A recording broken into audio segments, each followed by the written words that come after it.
Sebelum melanjutkan, jangan lupa subscribe dulu, terima kasih. Bab 183 Istri Seseorang.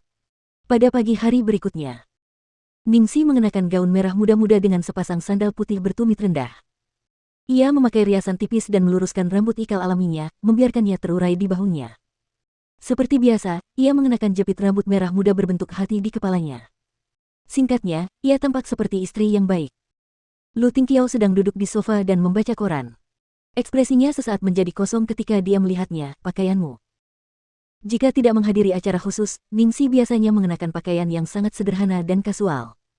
Ini adalah pertama kalinya dia melihatnya berpakaian seperti ini. Feminin.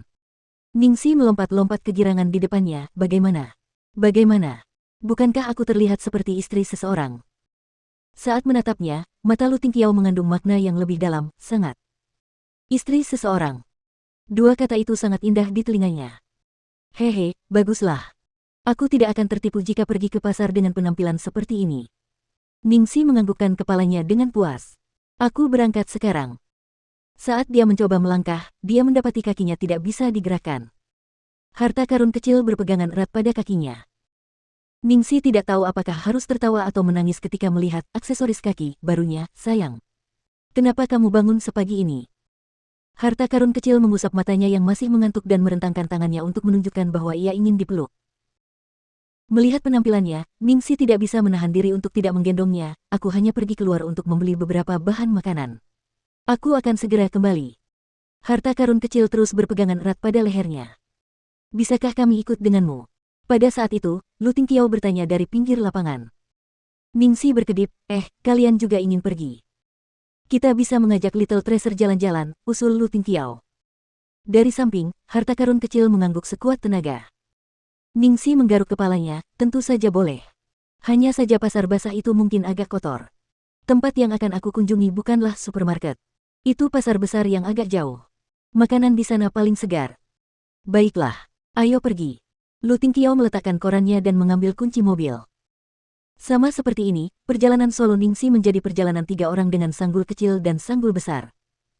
Di garasi bawah tanah, Ningsi harus menelan ludahnya saat melihat deretan mobil mewah yang berkilauan, terutama saat dia melihat pria impiannya, Little White.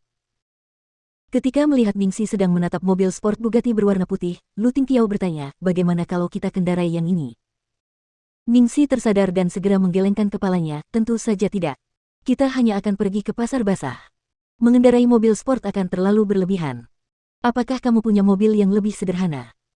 Dia melirik ke sekeliling garasi dan menyadari bahwa sebenarnya tidak ada satupun. Bagaimana itu bisa terjadi? Namun, Lu Tingqiao menganggukkan kepalanya, saya bersedia. Setelah berkata demikian, dia menekan sebuah tombol di suatu tempat dan sebuah mobil hitam pun berpindah dari partisi yang lain. Itu adalah sedan yang harganya sekitar 500.000 yuan, dan tampak benar-benar baru. Ningsi mengangguk penuh semangat tanda setuju saat melihatnya, mobil ini luar biasa.